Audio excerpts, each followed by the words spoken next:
नमस्कार। मैं डॉक्टर वास्तु शेट्टी, महारानी महिला विज्ञान कॉलेज मैसूर में हिंदी विभाग में सह प्राध्यापक हूँ। इस समय मैं हिंदी साहित्य जगत के श्रेष्ठ लेखक बेचन शर्मा उग्र द्वारा लिखित बुढ़ापा निबंध पर प्रकाश डालना चाहता हूँ। कन्नड़ ವಿದ್ಯಾರ್ಥಿಗಳಿಗೋಸ್ಕರ ಇದನ್ನು ಕನ್ನಡ ಮತ್ತು ಹಿಂದಿ ಎರಡೂ ಭಾಷೆಯಲ್ಲಿ विवरण ನೀಡುತ್ತಾ ಹೋಗ್ತೇನೆ। पांडे बेचन शर्मा उग्र का जन्म मिर्जापुर जिले के चुनार तहसील के सुदपुर नामक मोहल्ले में 1900 ईस्वी में हुआ। ಇವರು ಜನ್ಮ 1900 ಇಸ್ವಿಯಲ್ಲಿ ಮಧ್ಯಪ್ರದೇಶದ ಮಿರ್ಜಾಪುರ್ ಜಿಲ್ಲೆಯ ಚುನಾರ್ ತಹಸೀಲ್ನ सुदपुर नामक एक मोहल्लेದಲ್ಲಿ ಇವರು जन्म तालता है। अपनी खबर कृति में ये अपने बारे में लिखते हैं। इनकी प्रमुख कृतियां हैं चॉकलेट, चंद हसीनों के खतूत, फागुन के दिन, चार सरखार तुम्हारी आंखों में, दिल्ली का दलाल, शराबी या कंचन की खाया, पीली इमारत आदि। 1900 में जन्म लेने के कारण बिफोर इंडिपेंडेंस सहज ही वे देश प्रेमी भी थे और 1920 के आंदोलन में भाग लेने के कारण इनको जेल की हवा भी खानी पड़ी। सहजವಾಗಿ ಸ್ವತಂತ್ರ ಮೊದಲು ಜನ್ಮಿಸಿದ ಕಾರಣಕ್ಕೋಸ್ಕರ ಇವರು ಅವರು ದೇಶ ಪ್ರೇಮಿ ಆಗಿರೋದ್ರಿಂದ ಮತ್ತು ಸ್ವಾತಂತ್ರ್ಯ ಆಂದೋಲನದಲ್ಲಿ ಭಾಗವಹಿಸಿರೋದ್ರಿಂದ ಇವರಿಗೆ ಜೈಲಿಗೆ ಹೋಗಬೇಕಾಗತ್ತೆ, ಇವರು ವಿದ್ಯಾಭ್ಯಾಸ ಮೊಟಕಾಗುತ್ತೆ। ಆದರೆ ಅತ್ಯಂತ ಚಿಂತನಶೀಲ ಆಲೋಚಕರಾಗಿರುವಂತಹ ಇವರು ತಮ್ಮ ಲೇಖನ ಕಾರ್ಯವನ್ನು ಮುಂದುವರಿಸ್ತಾರೆ और 1967ರಲ್ಲಿ ಇವರ ದೇಹಾವಸಾನ ಆಗುತ್ತೆ। ಇವರು ಬರೆದಿರುವಂತಹ इनके द्वारा लिखित बुढ़ापा एक अर्थपूर्ण निबंध है। निबंध शब्द से ही स्पष्ट है, हमेशा आलोचनात्मक होता है। साहित्य की अन्य विधाओं की तुलना में निबंध निश्चय ही ज्ञान बढ़ाने वाले हैं। प्रस्तुत बुढ़ापे में बुढ़ापा कृति में लेखक लिखते हैं, मनुष्य जीवन को समझने की कोशिश की है। मनुष्य जीवन क्या है, बाल्य, यौवन और बुढ़ापा। और लिखते हैं जीवन को आध्यात्मिक दृष्टि से विश्लेषण किया है। बचपन से बुढ़ापे तक का हिसाब लगाया तो स्पष्ट ही लगता है हमने क्या पाया। ಬಾಲ್ಯಕಾಲದಿಂದ ವೃದ್ಧಾವಸ್ಥೆಯವರೆಗೆ ಆಲೋಚನೆ ಮಾಡಿದಾಗ ನಾವು ಏನು ಪಡೆದ್ವಿ, ಜೀವನ ಬೇಕಾರ है ಅನ್ನುವಂಥ ಆಲೋಚನೆ ಅನಿಸುತ್ತೆ। लड़कपन के 15 वर्ष, ಬಾಲ್ಯಕಾಲದ 15 ವರ್ಷ और जवानी के 20 वर्ष, यौवनದ 20 ವರ್ಷಗಳು, कभी धन के पीछे, कभी रूप के पीछे, हणद हिंदे, रूपद हिंदे, यश के पीछे, यशद हिंदे, पीछे दौड़ते दौड़ते जीवन से हम आगे निकलते हैं और बुढ़ापा पाते हैं। इसी तरह दौड़ते दौड़ते और तब उनको लगता है बुढ़ापे में ईश्वर का भजन भी करते हैं और हाथ में है काफ़ी पैसे इकट्ठा करके रखे हैं, धन इकट्ठा करके रखे हैं, लेकिन अवस्था बुढ़ापा है। बुढ़ापा अवस्थೆಯಲ್ಲಿ ದೇವರ ಧ್ಯಾನ ಮಾಡ್ತಾ ಕಾಲ ಕಳೆಯುವಂಥದ್ದು, ಅದರ ಜೊತೆಯಲ್ಲಿ ಸಾಕಷ್ಟು ಹಣ ಇರುತ್ತೆ, ಆದರೆ ವೃದ್ಧಾಪ್ಯ ಇದೆ। ರೋಜ್ ಕಿ ಬಾತ್ है, प्रतिनित्यದ जीवन ಏನು, हर सुबह अत्यंत सुंदर होती है। सुबह सूरज के प्रकाश सुनहरी कारण अत्यंत सुंदर है। जहाँ जहाँ आप देखेंगे ऐसा लगता है एक नई दुनिया है, लेकिन शाम को वही सूरज ढलता है। सूरज न रहने के कारण या सूर्यास्त होने के कारण सब निर्जीव सा लगता है। ಬೆಳಗಿನ ಸೂರ್ಯ ಎಷ್ಟು ಸುಂದರವಾಗಿ ಕಾಣ್ತಾ ಇದ್ನೋ, ಸಾಯಂಕಾಲದ ವೇಳೆಗೆ ಅಷ್ಟೇ ನೀರಸವಾಗಿ ಇರ್ತಾನೆ। सूरज अप्रसन्न निर्जीव सा लगता है। चमकती जवानी सौंदर्य आदि नहीं, वह डलता हुआ सूरज है। ವೃದ್ಧಾವಸ್ಥೆಯಲ್ಲಿ ಹೇಳೋದು ಅಂದರೆ ಇದು ಹೊಳೆಯುವ ಸೂರ್ಯ ಅಲ್ಲ, ಇದು ಮುಳುಗುತ್ತಿರುವ ಸೂರ್ಯ ಅಂತ ಹೇಳ್ತಾರೆ। ज्ञानी लोग इसे कहते हैं सर्वनाश और कुछ नहीं। पीछे मुड़ के देखेंगे तो सब अच्छे अच्छे दिन, लेकिन वो सब गुजर गए हैं और आगे देखेंगे तो अब सूर्यास्त है। इस तरह आलोचना करते बूढ़े लोग कहीं बैठे हैं तो ध्यान देने की बात है। किसी भी व्यक्ति या कोई स्त्री हो, पुरुष हो, बाल्य में, यौवन में, जीवन में इतने सुंदर लगने वाले जब बुढ़ापे में पहुंचते पहुंचते, उस अवस्था में पहुंचते पहुंचते चेहरे पर झुर्रियां और ऐसे लगता है कि जैसे वो बंदर की काफी करीब है, वानर अवस्था है. ಬಾಲ್ಯಕಾಲದಿಂದ ಯೌವನ ಕಾಲದವರೆಗೂ ಅತ್ಯಂತ ಸುಂದರವಾಗಿ ಕಾಣುವಂಥ ಸ್ತ್ರೀ ಪುರುಷರು ವೃದ್ಧಾವಸ್ಥೆಯಲ್ಲಿ ಕುರೂಪವಾಗಿ ಮುಖ ತುಂಬ ನೇರಿಗೆಗಳು ತುಂಬಿಕೊಂಡು ಸುಕ್ಕುಗಳು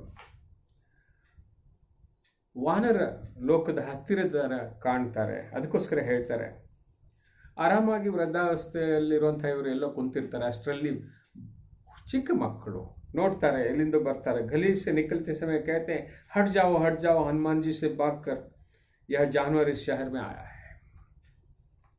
यानी हनुमान जी घड़ी से जहाँ हनुमान रहते थे उसी जगह से आए हुए ये व्यक्ति है और हनुमान के काफी करीब, यानी बंदर के रूप है.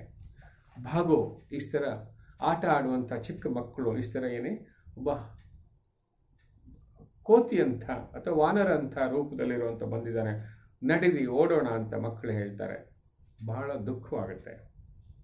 क्या अजीब शक्ल पाई है, किष्किंधवासी मालूम पड़ता है. बूढ़ा हो जाने से इंसान बंदर हो जाता है. आज भी हम देख सकते हैं जैसे फिल्मों की जो बहुत सुंदर हीरो हीरोइन जो भी हो, लेकिन किसी जमाने में कैसे थे और आज कैसे हैं. तो ये लेखक कहते हैं बुढ़ापे के इतने अपमान, क्या ये जवान लोग या ये बाल्यकाल के ये लोग जो आज मजे से हैं, क्या ये बूढ़े नहीं होंगे? इनको भी वही बंदर का रूप मिलेगा. ಇವರು ಮುಂದೊಂದಿನ ವೃದ್ಧರಾಗಲ್ವೇ? ಇವರಿಗೂ ಅದೇ ರೂಪ ತಾನೆ ಸಿಗೋದು. ಇವರು ಕೂಡ ಹನುಮಾನ್ ಗಡಿ ಕ ಜಾನ್ವರ್ ಹೋಂಗೆ ಏಕ್ ದಿನ. ಇವರು ಕೂಡ ಹನುಮಾನ್ ಗಡಿಯ ವಾನರರಾಗ್ತಾರೆ. लड़कपन और जवानी के हाथों बुढ़ापे पर यह अत्याचार होते बहुत दुख होता है. ಕಾಶ್ ವೃದ್ಧಾವಸ್ಥೆ ಬಗ್ಗೆ ಈ ಯೌವನ ಮತ್ತು ಬಾಲ್ಯದ ಜನ ಅಥವಾ ಚಿಕ್ಕ ಮಕ್ಕಳು ಅಸಡ್ಡೆ ತೋರಿಸೋದನ್ನು ನೋಡಿದಾಗ बड़ा दुख आगते. यदि बुढ़ापा भी इन लोगों के ऊपर अत्याचार किए होते तो इनकी जन्म ही नहीं होता, या जन्म होते इनको मार डाला जाता. ये यहाँ तक आके ये नौबत नहीं आती. ಒಂದು ವೇಳೆ ಬುಢಾಪ ವೃದ್ಧಾವಸ್ಥಾ ಕೂಡ ಇವರನ್ನ ರಿವೆಂಜ್ ಅಥವಾ ಪ್ರತಿಶೋಧ ತಗೊಳ್ಳೋ ಪ್ರಯತ್ನ ಮಾಡಿದಿದ್ರೆ ಏನಾಗ್ತಿತ್ತು? ಈ ಮಕ್ಕಳು ಹುಟ್ಟುತ್ತಾ ಇದ್ದಂಗೆ ಸಾಯಿಸ್ಬಿಡ್ತಿದ್ರು. ಆವಾಗ ಈ ಜವಾನಿನೂ ಇರ್ತಿರ್ಲಿಲ್ಲ, ಲಡಕ್ಪನ್ ಅಂದರೆ ಬಾಲ್ಯ ಕಾಲದಲ್ಲಿರುವಂಥ ಮಕ್ಕಳು ಕೂಡ ಇರ್ತಿರ್ಲಿಲ್ಲ. होश संभालने की अपना पेट पालते ही घर से बाहर निकले तो ये जवान लोगों को ये भी प्रॉब्लम नहीं होती. बेटा बड़ा हो गया, तुम घर से निकलो, अपने रोजी रोटी खुद कमाओ. ಮಕ್ಕಳು ದೊಡ್ಡವರಾಗ್ತಿದ್ದಂಗೆ ನೀವು ನಿಮ್ಮ ಗಳಿಸುವಂಥ ಅಥವಾ ಆದಾಯದ ಮೂಲ ಹುಡ್ಕೊಂಡು ಇಲ್ಲಿಂದ ಹೊರಟೋಗಿ ಅಂದಾಗಲೂ ಸಹ ಸಮಸ್ಯೆ ಕಡಿಮೆ ಆಗ್ತಿತ್ತು. 100 में से 99 लोग, लेखक बहुत सुंदर ढंग से कहते हैं, आज भी 100 में से 99 धनी अपनी बापों की कृपा से गद्दीदार या मालिक बन बैठे हैं. ಇವತ್ತು ಕೂಡ 100ಕ್ಕೆ 99ರಷ್ಟು ಜನ ಇವತ್ತು ಯುವಕರು ಏನು ಮಸ್ತಿ ಮಾಡ್ತಾ ಇದ್ದಾರೆ ಅಥವಾ ಯೌವನದ ದರ್ಪದಲ್ಲಿದ್ದಾರೆ, ಅವರೆಲ್ಲ ತನ್ನ ವೃದ್ಧ ತಂದೆ ತಾಯಿಗಳು ಮಾಡಿರುವಂಥ ದುಡ್ಡಿನ ದರ್ಪದಲ್ಲೇ ಮೆರಿತಾ ಇರೋದು ಅಂತ ಹೇಳ್ತಾರೆ. अब भी दुनिया में दया, प्रेम, करुणा और मनुष्यता यदि कहीं है तो वृद्धावस्था में है, ಲಡಕ್ಪನ್ में नहीं. ಜವಾನಿ ಲೋಕ್ नहीं. ಎಲ್ಲಾದರೂ ಮನುಷ್ಯತ್ವ ಮತ್ತು ಸ್ನೇಹ, ವಿಶ್ವಾಸ, ಪ್ರೇಮ ನೀವು ನೋಡೋದಿದ್ರೆ ಅದು ಹೆಚ್ಚಿನ ಭಾಗದಲ್ಲಿ ನೀವು ವೃದ್ಧಾವಸ್ಥೆಯಲ್ಲೇ ನೋಡ್ಬೋದು. ಬೇವಕೂಫ್ ಲಡಕ್ಪನ್ में नहीं, मतवाली जवानी में नहीं. ಬೇವಕೂಫ್ ಅಂದರೆ ಬಸ್ ಚಿಕ್ಕ ಮಕ್ಕಳು, ಮೂರ್ಖರು, ಅವರಿಗೆ ಬುದ್ಧಿ ಕಡಿಮೆ, ಅವರಲ್ಲಿ ಮನುಷ್ಯತ್ವ ಅಥವಾ ಸ್ನೇಹ, ವಿಶ್ವಾಸ ತುಂಬ ಕಡಿಮೆ. ಹಾಗೆ ಅಂದರೆ ಪ್ರಪಂಚದಲ್ಲಿ ಕಷ್ಟದಲ್ಲಿರುವಂಥ ಸ್ನೇಹ ಏನಾದರೂ ಹೆಲ್ಪ್ ಮಾಡುವಂಥ ಶಕ್ತಿ ಇದ್ರೆ ಅದು वृद्धावस्थे. मनस्सु करगुವುದು ವೃದ್ಧರಿಗೆ ಮಾತ್ರ. बेवकूफ लड़कपन में नहीं और उन्मत्त अथवा मतवाली जवानी में नहीं. फिर भी इस बूढ़ों की अनादर क्यों? आज भी आप देख सकते हैं जिस बाप के कारण आज बेटा मजे से है, वही उसकी बेटा बहू उनको बाहर निकालने की कोशिश करते हुए कितने ही घटना हम देख सकते हैं. लेखक ऐसे सोच रहे कि फिर लड़कों ने हनुमान जी खाओ खाओ कर रहे हैं, ठहरेंगे तो खिटखिटाकर टूट पड़ेंगे. ಮತ್ತೆ ಆ ಮಕ್ಕಳು ಅಲ್ಲೇ ಬರ್ತಾರೆ, ಅರೆ ಕಾವು ಕಾವು ಕರ್ ವೃದ್ಧಾವಸ್ಥೆಯಲ್ಲಿರೋದ್ರಿಂದ ಕೆಮ್ಮು ಅಂಥದ್ದು, खांसी, ये सब आता है. तो चलो और बातें करेंगे तो किट किट करेंगे. उनको इतने वृद्ध को सामना करने की इतनी शक्ति नहीं रहती, इसलिए तो लड़कपन है.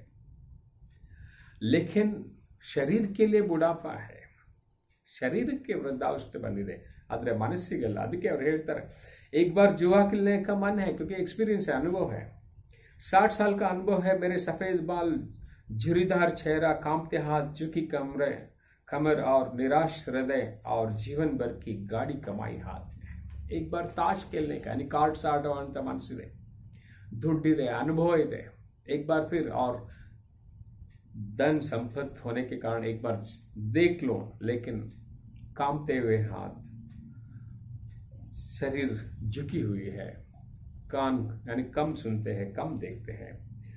हर साल वसंत आता है, कोयल मस्त होकर कुहू कुहू कहने लगती है, चारों ओर सुंदर वातावरण पर लेकर कहते हैं, मुझे हताश भाव के अलावा खुश नहीं सोचती। ವಸಂತ ಕಾಲ ಬಂದಾಗ ಎಂಥ ಸುರಮ್ಯ ವಾತಾವರಣ ಇರುತ್ತೆ, ಎಲ್ಲೆಲ್ಲೂ ಸುಂದರವಾದಂಥ ದೃಶ್ಯಗಳು, ಹಕ್ಕಿಗಳ ಚಿಲಿಪಿಲಿ, ಸುಂದರ ಹೂಗಳು, ಹಣ್ಣುಗಳು. ಆದರೆ ವೃದ್ಧಾವಸ್ಥೆಯಲ್ಲಿರೋದ್ರಿಂದ ಎಲ್ಲವೂ ನೀರಸ ಅನಿಸ್ಬಿಡುತ್ತೆ. तब बूढ़ापा नरक लगता है। हर साल वर्षा ऋतु आती है, प्रकृति के प्रांगण में यौवन और उन्माद, सुख और विलास, आनंद और आमोद तीव्र रति से देखने के लिए मिलता है।